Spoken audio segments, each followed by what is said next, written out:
Okay, so we have procured this Barbie Loves the Ocean doll sets. I don't know what they are.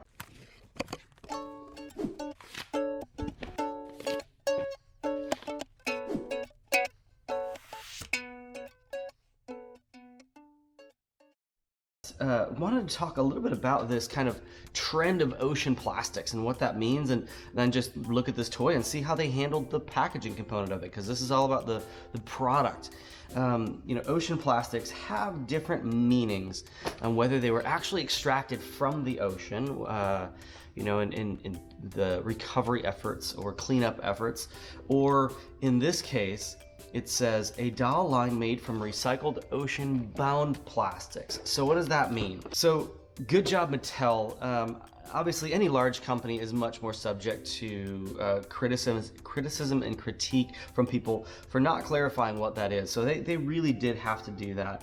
And there's a claim on the back here. And this is what it says. It says plastic parts made from 90% plastic, sourced within 50 kilometers of waterways and areas lacking formal waste collection systems. So they're basically saying, hey, underdeveloped communities and areas where there's a whole bunch of plastic waste that's right next to rivers and streams that are headed out to the ocean. And not necessarily just ocean, but it's just it could be by these streams, right? So that's what they're calling ocean-bound plastics. But so they've made a really interesting claim, and they've made these toys out of plastic that's headed towards waterways. So what have they done with the packaging? Let's take a look. First, let's look at this doll, and you'll notice something right away. It's wrapped in plastic. So who did that? Why did that happen? In this case, I don't know who did this from a fulfillment standpoint. This wasn't purchased on Amazon, but it was wrapped up, and it was wrapped up for a couple of reasons. One, because Barbie doesn't have a full covering around her, and the risk of getting her little nose scuffed or scratched up, or losing any little pieces. I don't know if there's any accessories or anything in there.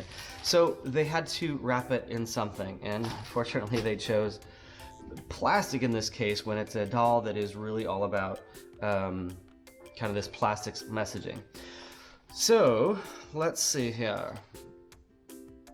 Right away I see some cool stuff, and we've done a lot of work in this space, and it's not always easy to design things that are made out of plastic or paper, non-plastic materials, to do the job that we've really relied on plastic to do. And that some of that's doll or like toy retention, right? So you can see these arms in here are held in with these loops of rigid paperboard. And the idea there is that it didn't use zip ties or anything to hold her in. But so we can see here that she is in fact held in with paper retention at her feet. And poor Barbie, she's gonna get her feet ripped off. And her arms, and there's a little rubber band around her legs. And then also in here you have this accessory. Now they did a really good job of keeping this in.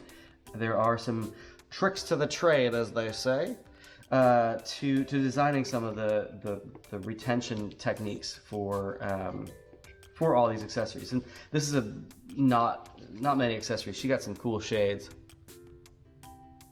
No, they don't fit. All right, let's check out this other box here, because this is likely a box because it has all these accessories with it, and they didn't want to deal as much with trying to hold something like a ball in place.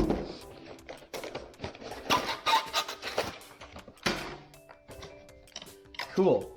So actually some really thoughtful packaging, just the way it was designed, some interesting shape to it. And coming into here, we have a paper bag. Ha! This is my first question of this packaging. So a lot of times we assume that paper is just that, it's paper.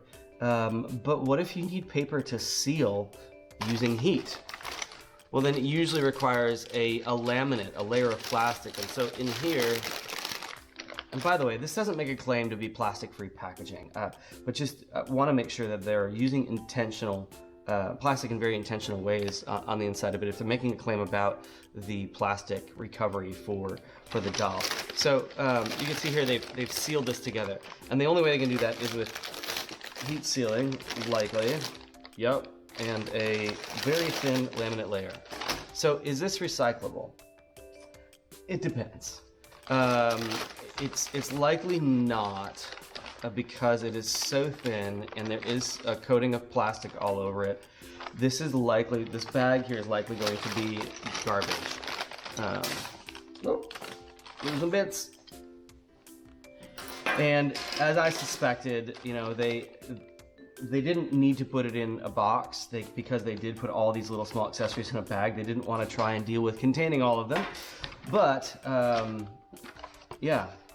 And then they just used some, cool. They, obviously, when you have a factory like Barbie, you're talking high volume, high automation. And so what they did was designed some easy to erect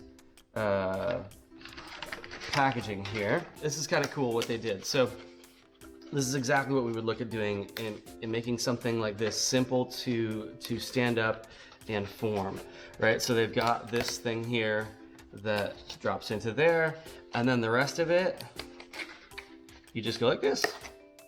And then you load in the poles and the net and all that kind of stuff. And so this kind of very easy to assemble, easy to erect is really, really good for high volume, whether you're automating it or it's manual pack, just making all of this easy to fold up. So I think overall they did a pretty darn good job. Obviously, you know, I think they could have done something else other than the laminate lined bag. There's no reason for it to be laminated unless there's something crazy. And it's also twice as big as it needs to be. And you know, I understand the problem they have here and why they had to cover it in plastic. And if you got Barbie's nose rubbed off, you'd be upset. I know I would be. But yeah, I think overall good job. There's this focus on, you know, ocean-bound plastics, and you're seeing it even in packaging, right? Where bottles are being made out of ocean plastics, and whatever that means in that specific case, or something else. But I think it's important to understand why, like what is that actual claim, and then what are they doing with the rest of the product and packaging if they're making a claim like ocean-bound plastics for the product. So. Good job, Mattel. I think overall they did a great job on the packaging. And if you have anything that you think we should unpack, shoot us a message below and we will take a look. Thanks for watching.